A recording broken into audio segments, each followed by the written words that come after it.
And I can tell you with no uncertainty that miracle cures are no laughing matter. I bid you good day, sir.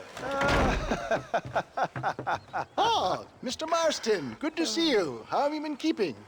I'm well, Mr. Mr. West Dickens. Nigel West Dickens of East Cheap, London, New Waverly, New York, and Armadillo, New Austin. At your service. At my service. At everyone's service. At the service of science, of knowledge, of life. How are your wounds? Much, much better. But then they would be. Would be... I know a cure for all ailments, Mr. Marston. Ah, I'm sure you do. And I'm sure for just $2 an ounce, I could live forever. Oh, but for you, sir, I do a bulk discount rate of $1.95 an ounce, as long as you buy 100 ounces or more. That's a lot of immortality. Give it up, old man. That's Mr. West Dickens to you, boy. Give it up, old man. Listen, Marston, I'm broke, but this stuff is good. It works. I need a healthy young man like you. Come along, let's ride over to my newest customer at Ridgewood, and I'll explain while we go. Okay. All right, John, let us make haste for Ridgewood Farm.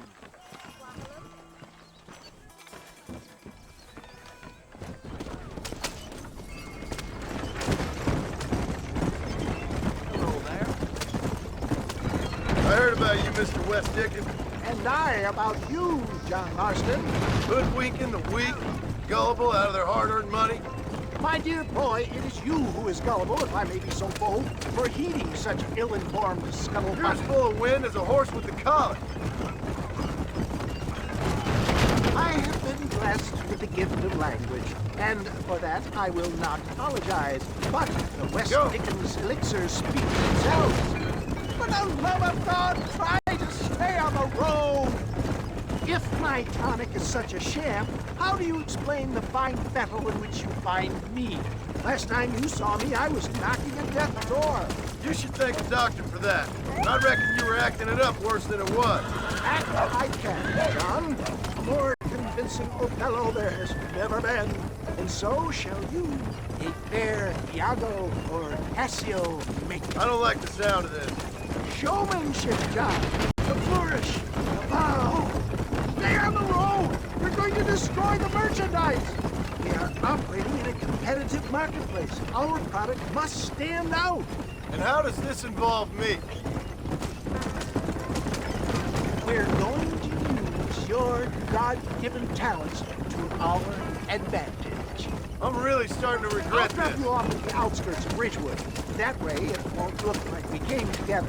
Once I'm set up, saunter nonchalantly into the crowd that is sure to be forming. Eventually, I will call you up to try my tonic. After extolling the virtues, I will have you perform a few feats of wonder to amaze and impress the paying public. Such as? Oh, nothing out of the ordinary for a man in your line of work, I assure you. So it is all a sham.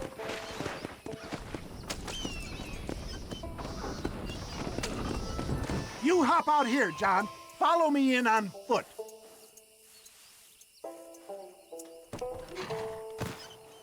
I'll see you there. Be ready to enchant the crowd.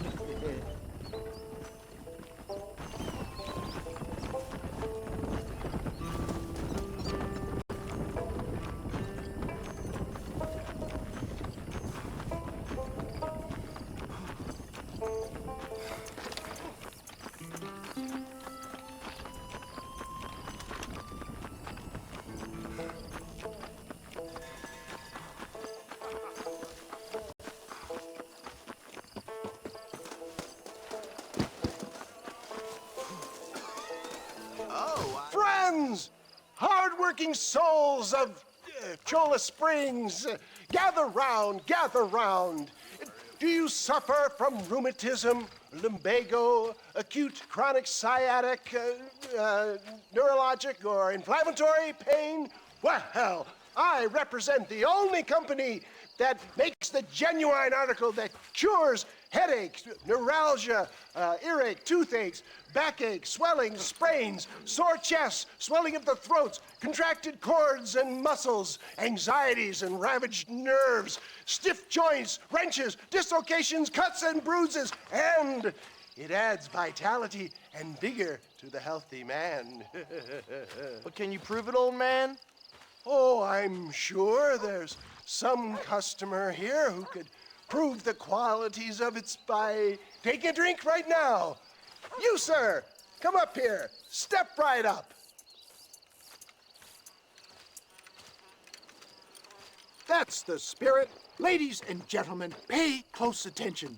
This poor, wretched volunteer, entirely unknown to me, will demonstrate the effects of Dr. West Dickens' own patent tonic.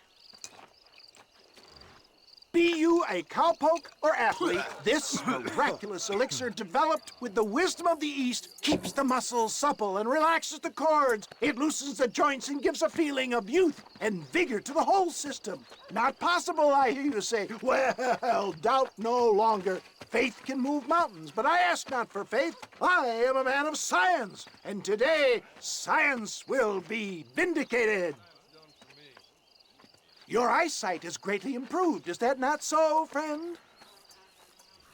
If you say so. That's right, it is. You heard him. What a good sport you are, sir. Now, gaze over yonder at that porch.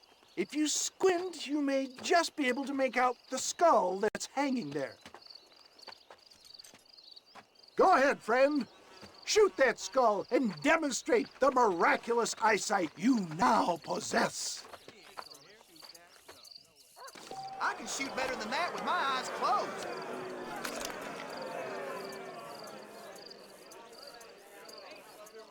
Remarkable! The eyesight of an eagle, granted by imbibing Dr. West Dickens' own patent tonic. Anybody can make that shot. This man is a fraud.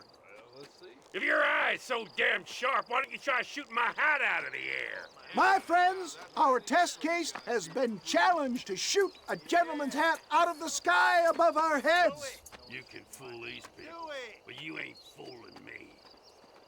Right. Let's just see how sharp you is with a moving target. Steady yourself, stranger.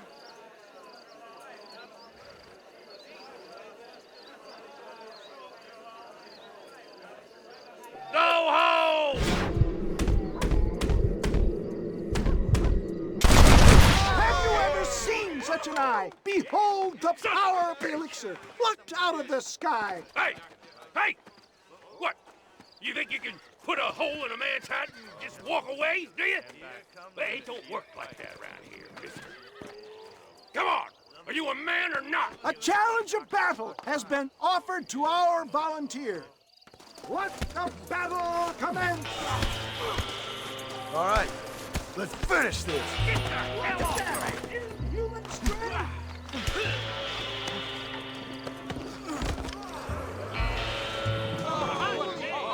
There it is, skeptics and dissenters, irrefutable proof. Do not let this opportunity pass you by. Look, he's over there. Go get him. This ends now! Watch out, he's got a gun. Who the hell do you think you are? You ain't leaving here alive!